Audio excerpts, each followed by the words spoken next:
हिमाचल में वोटिंग के बाद पहला रुझान आया सामने। 12 नवंबर को हुए मतदान के बाद कौन दिख रहा है मजबूत?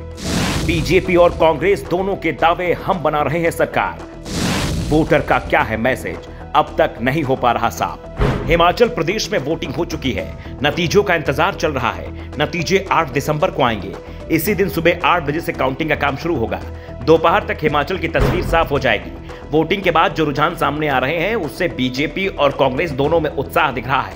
लंबे समय बाद कांग्रेस नेता एक राज्य में दावा करते दिख रहे हैं कि उनकी सरकार बन रही है, तो दूसरी ओर बीजेपी को अपनी चुनाव मशीनरी पर पूरा भरोसा है। साथ ही पीएम मोदी का नाम भी उनके साथ है। इसी भरोसे से बीजेपी के नेता बोल रहे हैं कि कुछ भी बदल नहीं रहा है, जो जैसा था वैसा ही चल रहा है, बस रिवाज बदल रहा है, सरकार नहीं बदल रही।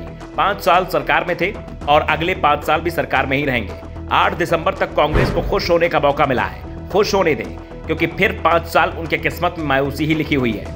लेकिन बीजेपी के नेता बगावत को लेकर टेंशन में दिख रहे हैं। पार्टी नेता भी मान रहे हैं कि बाकियों ने नुकसान तो किया है, कितना ये 8 दिसंबर को ही साफ हो पाएगा। दूसरी ओर राजनीतिक जानकार वोटिंग ट्रेंड को समझने की कोशिश में जुटे हुए हैं। एक तरफ शहरों में कम वोटिंग और दूसरी तरफ पुरुषों के मुकाबले महिलाओं का घर से अधिक निकलना 2 अहम फैक्टर साबित हो सकते हैं। दावा किया जाता था कि जहां कम मतदाता होता है वहां सरकार रिपीट हो जाती है और ज्यादा वोटिंग होने पर सरकार बदल जाती है। लेकिन मोदी राज आने के बाद ये ट्रेंड भी बदल चुका है। अब ज्यादा वोटिंग पर सरकार और बड़े बहुमत के साथ वापस आ जाती है और कम वोटिंग पर सरकार पलट जाती है। हिमाचल प्रदेश ने तो इस बार किसी को यह मौका भी नहीं दिया है कि मतदान कमोवेश 2017 के जितना ही हुआ है। 2017 में 75.57% वोट पड़े थे। इस बार भी 75% के करीब मतदान हुआ है। शहरों में कम तो ग्रामीण सीटों पर ज्यादा वोटिंग हुई है। शिमला शहर सीट पर सिर्फ 62.5% वोट पड़े, जबकि 5 साल पहले 75.6% वोटिंग हुई थी। शिमला की तरह राज्य के दूसरे शहरी इलाकों में भी वोटर्स के बीच जोश कम दिखा।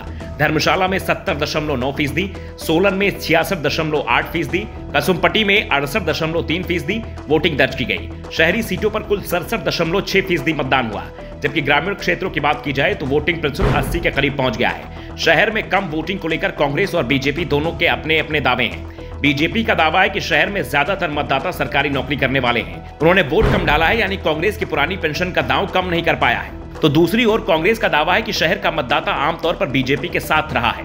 पिछली बार शिमला में बीजेपी ने बड़ी जीत हासिल की थी।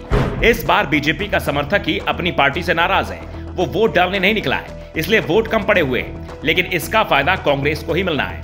ग्रामीण क्षेत्र में वोटिंग ज्यादा हुई जहां कांग्रेस मजबूत रही है, लेकिन वोटिंग का दूसरा पैटर्न कांग्रेस को डरा रहा है।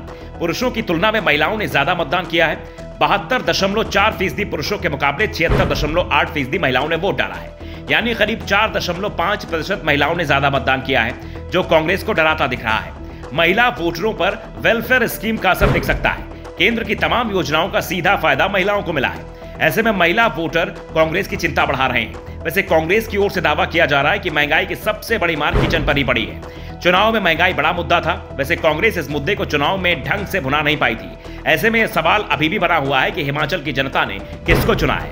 मुकाबला इस बार बेहद कड़ा माना जा रहा है। ब्यूरो रिपोर्ट, द नौ दर्पण न्यूज।